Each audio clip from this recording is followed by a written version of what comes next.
I'm going to spit some massive free game here. So for anybody out there who is, especially in a service-based B2B business, or they would like to be, start a podcast. It will be the best lead gen engine for you ever. I guarantee it. Paid ads, cold DMs, nothing compares to the podcast lead gen engine. Startups with Stu is a podcast for anyone living or wanting to live the startup life, either as a founder or a team member. Your host, Stuart Draper, was a 9-time Inc. 5000 honoree before age 40. This show dives deep into the exhilarating world of entrepreneurship with guests that are seeking advice from Stu for their startup or business owners that want to share their entrepreneurial journey. Listeners always walk away with actionable ideas of what to do to take their startup to the moon. Startup life can feel like a roller coaster ride. And with Startups with Stu, you're likely to turn your roller coaster ride into a rocket ship ride. Get ready to uncover the secrets to startup success from visionary founders and savvy investors who've transformed groundbreaking ideas into thriving ventures. This episode is brought to you today by PodUp. PodUp.com is the leading all-in-one AI-powered podcasting software. If you've ever considered having a podcast, want to get started, go to podup.com and check it out. I produce my podcast, use a variety of tools and producers that help me get everything done that I'm doing. Podallies.com is the agency I choose. If you're interested in having a podcast, you don't want to do it yourself through podup.com, I highly recommend that you go check out podallies.com and schedule a strategy call with one of their production specialists. They will be able to help you and think through everything you need to before you get started on your journey as a podcaster. Let's get this party started. This is going to be a fun one. We have a 24-year-old founder who's already done a few different startups. Welcome to the stage, Mr. Derek Bock. Thanks for having me, Stu. I appreciate it. Derek, it's so good to have you because when I asked you about coming on my show, it was in response to you asking about me coming on yours, the Doers podcast, which, by the way, it was so fun to just recently record with you. Thank you for having me. Yeah, you bet. It's great to be reciprocal and hopefully bring some of our audiences over to each other. Yeah. So when I could sense some apprehension when I invited you to come on my show, you were like, well, I don't know if I'm exactly a fit. And I think there's this stigma about entrepreneurship podcasts that in order to be a good guest for the show, you have to have already made your millions, or you have to have already done some big, crazy, cool things with your career, or you have to be more seasoned, more veteran, and you're just 24 and just getting started. But to me, you're a great fit for my show because what I love to do is have people on the show that are where I was 10 years ago. And you happen to be basically a perfect candidate. You have way better hair than I did 10 years ago. And a way better smile for that matter. Geez. But yeah, I look at you and I go, yeah, this is the type. Like when I dreamt up this show, the idea for my show was to find the people that are where I was 10 years ago. There's a saying that says you're best suited to help the person you were 10 years ago. And I love that about my show, that I can bring people on the show who've already been there and done that so that people that are where I was 10 years ago can hear their stories. But I also love to find people that are actually where I was 10 years ago. Okay, let's talk about what you've done so far and then what your dreams are for the future and then what it might take to get there. So tell us, what are the big dreams? You've got the Doer podcast. You've got some other startups in the books. What's the big dream? Yeah, it's a great question. And yeah, you're totally right. Very apprehensive. I get occasional invitations on podcasts, having founder in your LinkedIn bio prompts some messages like that. But I like to only go on ones that have a really good, meaning behind them and a really good purpose. And sounded like you had a great thought process behind what you were doing. So it's very cool. Big dreams. I mean, 24, I feel like the world's my oyster, and I also feel like I'm so behind. It's a weird landscape that we're in. Like, when you were my age, you didn't have social media to compare yourself to the millions of other people on the planet, right? Every day I wake up and scroll on my phone and, see 16-year-olds driving around in Lamborghinis, right? So it's an interesting world to be in and an interesting position to be as an entrepreneur in 2025. But big dreams. We talked about this a little bit on my podcast, but I am in it for the lifestyle business, right? I'm not the next Jeff Bezos. I'm not the next Elon Musk, and I have no desire to be. I hear the stories about all the hours that they worked, all the sacrifices they made, all the divorces they had, and that's not what I want, right? I want to build some things that allow me to do what I love, play pickleball, sports, travel, spend time with friends and family, and do things that I'm passionate about. And, being an entrepreneur and starting things is, a passion. So being able to do fun projects, start things that I want to start, and also be able to, fly down to Mexico with my girlfriend's family every once in a while. There you go. Favorite place in Mexico, by the way, just for funsies? Cabo's great. Cancun's great. My favorite destination ever is, I think, still Iceland. That's the best place I've ever traveled to. If you've never been, it's fantastic. Oh, cool. Yeah, that's definitely one I would love to go to. But every time we break away for vacation, my wife's like, "Where's a warm beach? Because that's where you're taking me." Yeah. So I don't blame her. I also do love my trips up to Seattle. I saw your Mariners seat. I'm a big, my dad's from Seattle. He's a big Seahawk fan, and I'm a Mariners fan as well. So I don't mind the occasional trip up to PNW as well. Cool. Yeah. So what you're painting a picture of, Derek, is a vision and future where you can afford the lifestyle you want, the travel you want with the people you love.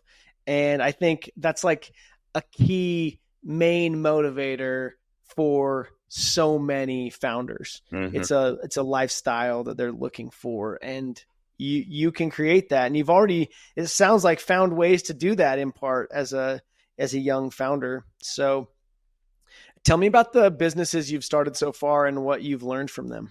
Yeah. My first kind of tastes of entrepreneurship was doing social media kind of on a contract basis for a gym in Nebraska. It was just kind of my first, I was at home. It was kind of during COVID. I was going to school virtually, and I was like, I need something to do.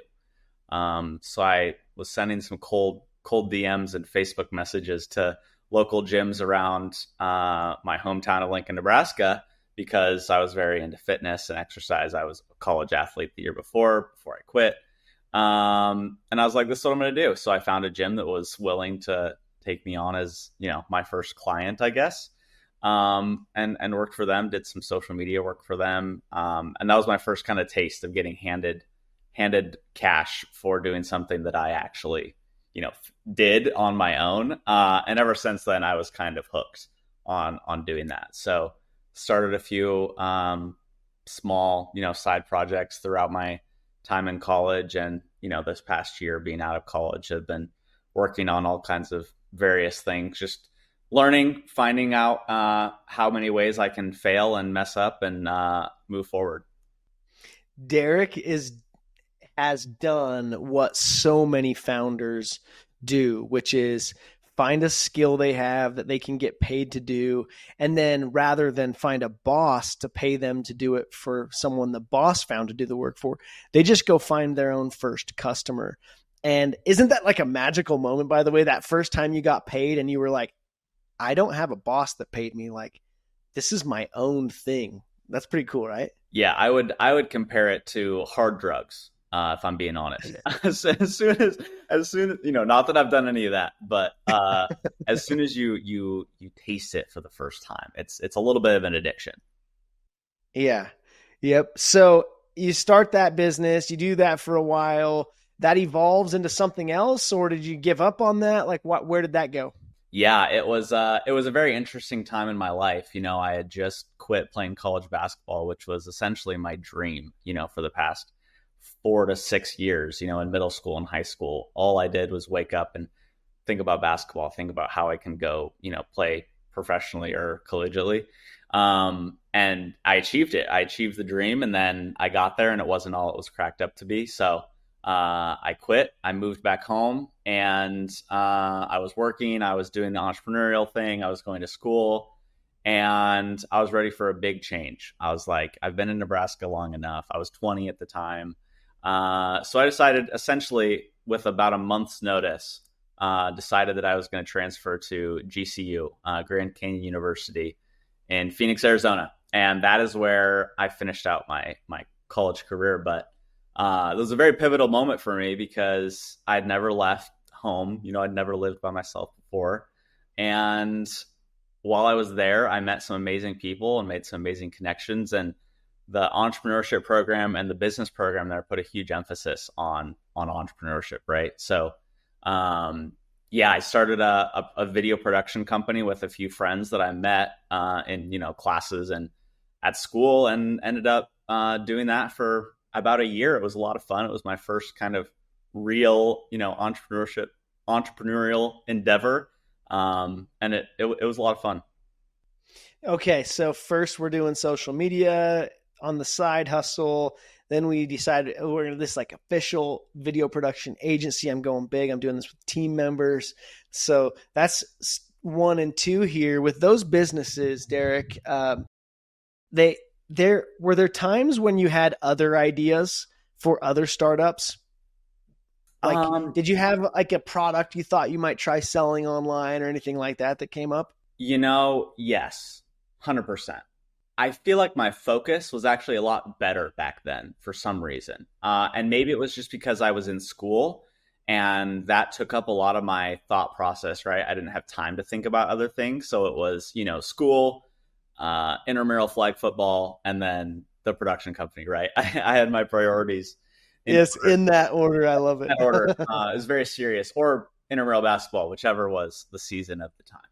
But yeah, I always had ideas. I always had little things. And, I grew up in an entrepreneurial household. My dad is an entrepreneur, and he kind of instilled that thought process and mindset in me. So, we would always talk frequently about, I'd see an opportunity. I'd be like, oh, that'd be a great business idea. And I'd write it down. And, it's probably buried in my notes somewhere that I haven't touched in 2 years. But I always did have other ideas and other things circling in my head. And I still do. I have a notes in my Notion that has at least probably 30 or 40 businesses that I've essentially fully fleshed out that I'm like, I could start tomorrow if I felt so inclined. But I was a lot more focused back then, which is good. I think focus is very important, but always have other things circling and always have other ideas. Okay. Taking a quick break from the episode. Sorry to interrupt, but I have to take a second and thank the great team at Pod Allies that helps me produce this podcast. Startups with Stu is not an easy undertaking. It takes a lot of work and team power to get this thing done. So the team I use for my podcast, podallies.com, go check them out if you are considering a podcast. If you've thought you have a dream for a show and you want to go make it happen, go to podallies.com and book a strategy call today. I promise you won't regret it. Speaking of the show or shows, let's get back to Startups with Stu in this episode. Forgive my interruption, but if you're interested, go check out podallies.com. Yeah, one of the things that makes young founders gravitate towards the service-based business is the low barrier to entry and the low and as a part of those barriers, one of the biggest barriers for most startups is money, the ability to finance the endeavor. And with service-based, you're just trading time for dollars so you can get the money very quickly. And I like that for most young aspiring entrepreneurs. So it's good to hear. It's also cool to hear that you had all these other ideas. And the reason I asked was because often, as you've fleshed out all these other ideas, a part of fleshing them out is realizing like, oh, there's a lot of barriers to entry in this idea that I've come up with. So I'm not going to go there yet, maybe later, but not yet. And I think as you keep moving forward and you have these 30, 40 different ideas, probably 15 of them could succeed. But is it the right time for you to go chase that dream? And if not, leave it to the side. And I think for a lot of founders, they go like, oh, I'm going to try this one. oh, I'm going to try that one. And they've got 6 or 7 things they're doing part way. And you have to, at some point, like a lion chasing a herd of gazelle, they have to hone in and go eat the one they know they can kill. Yeah. And so I like that about what you said, that you had focus, that you did that. I also like that you pointed out that while you were busy, while you were in college, you were doing this, that people think that being busy, I think busyness is a big part of what keeps a lot of founders from getting started. But what I've found is that if you want to get anything done in this world, find a busy person and ask them to do it, because they'll get it done. Yeah. They're busy because they actually go do stuff. They commit to doing something and they go do it. And so you have that ability innate within you to go and do. That's why you have a show called the Doers Podcast. I just love the name. Can't get over how awesome it is, because you get to tell everyone, hey, all my fellow doers. Like, it's just so cool. But you're a doer, and a big part of success is doing it and getting started and focusing in on doing one thing really well, and then going and finding the next win after that. So what's the vision and dream now? You've got your show, you're 30 some episodes in, which is freaking awesome. Congrats on that. But is the show the next big win, or what else are you going to do? Yeah, I'm gonna spit some massive free game here. That's what the kids say these days, Stu, just in case you weren't aware. Yes, I love hearing it. It's the podcast I love doing. I love entrepreneurs, and it's such a fun industry and such a fun group of people normally to talk to, right? Everybody that's an entrepreneur is so passionate about what they do. So they're so incredibly fun to talk to. On the flip side, entrepreneurs and founders are the people making decisions for their business, right? So I started this podcast that I run now with essentially 2 reasons, right? One is to talk to founders, talk to entrepreneurs, and just, learn more, right? I'm young. I'm learning from people who have exited with, 9 figures, right? All these people that are just crazy successful, and even those that are just getting started, right? Everybody has such a unique journey that I can learn from, right? So that's reason number 1.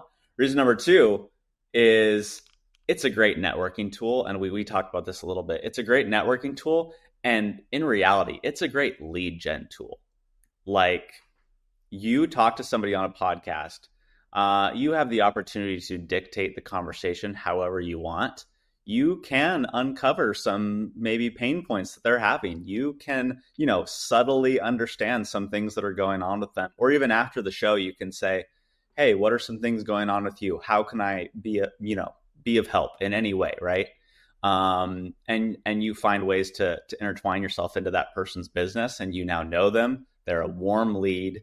And it's a great way to find people that you can potentially help. So for anybody out there who is, especially in a service-based B2B business, or they would like to be, start a podcast. It will be the best lead gen engine for you ever. I guarantee it. Paid ads, cold DMs, nothing compares to the podcast lead gen engine. That's another business that I'll have to start at some point, teaching people how to do that. But those are the 2 main reasons. And I guess 2.5, or the third reason, would be I would love to build it to be, a massive media platform to help entrepreneurs, share their stories. The big dream of it is to focus on the story and less on the business, more focus on the person, and share their unique journey with entrepreneurship, and find some fun ways to do that later down the road. We'll see how that all shakes out, if it does. But that's kind of the next thing for the podcast. Yes. Like, I totally relate to what you're saying. People have asked me, like, isn't the podcast world saturated? So I invested in podup.com. PodUp is the software that I use to record this episode. I run ads about PodUp on my shows. And the thing that people don't understand about podcasting is that you don't need millions of listeners in order to have a podcast that's very successful. In fact, you only need 2 or 3 listeners. What you really need are really good guests. Because if you are networking and having really good guests that you get to spend an hour of time with, 1, they'll bring the listeners follow. But 2, you have someone you can do business with now or down the road. So I have, like you said, 9-figure people that have come on my show. One of the things I hope that young listeners and young entrepreneurs are keying in on is how important the emphasis Derek is putting on the networking side of this. When you're young, you need to build a network. You need to build relationships. And you have to realize that you are paying a price and planting seeds that you may not be able to harvest for a year, for 5 years, for 10 years. Derek may come up with some crazy cool idea in 2027. And he may go, what investors do I know that might be interested in giving me funding for this startup? And he can go, I was on that Startups with Stu show, and he told me that one of the things he does is he looks for founders that are worth investing in, and he uses his podcast to find them. Like, I could go reach back out and be like, hey, I don't know if you remember me, I'm Derek. I was on your show 2 years ago, right? Like, that's the type of investment that Derek is making right now, and it's freaking genius. So pay attention. Okay, let me tell you about another friend of mine. His name is Zane Hansen. Zane went to Argentina with me. We served a mission for our church for 2 years, had the name of Jesus Christ on our badge, and loved that time down there.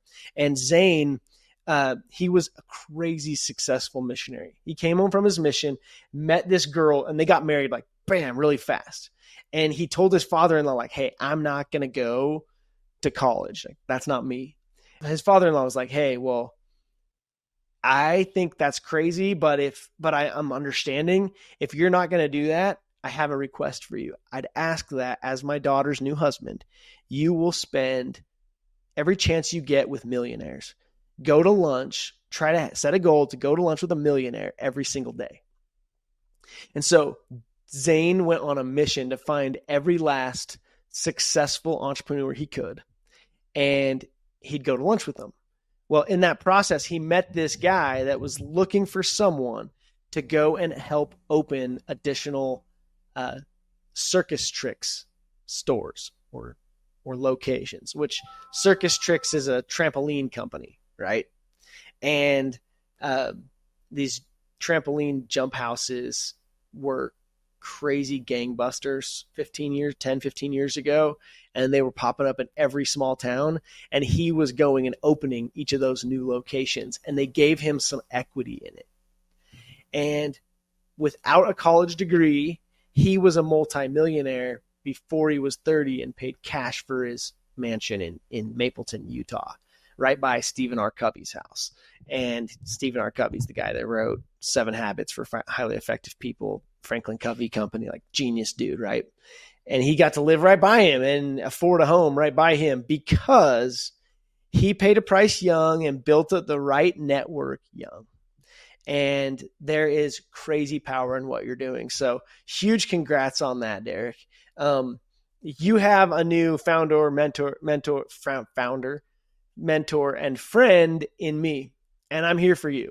If you have questions, ideas, you want to run something by me, you need help getting another founder on your show, like, we can help each other out now, right? And that's the power of what we're doing. So the views will follow. We'll go keep growing and building that.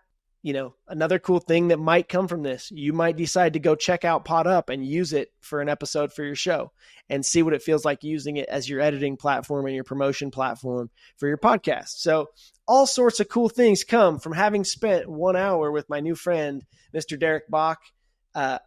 Go look him up on LinkedIn. He created a post on LinkedIn about what it was that had made Dad rich. And I saw it. It resonated with me. And I thought, this is the kind of guy I want to connect with and have on my show. All because he was taking time to invest in himself and invest in his network with his LinkedIn. So good work, Derek. Very proud of you. Going to be fun to watch your story continue to unfold and see your success. If you're not doing what Derek's doing and you're a 24-year-old listener, pay attention, follow along, emulate, duplicate, and find ways to win like Derek has. Derek, thanks for coming on the show. Yeah, you bet.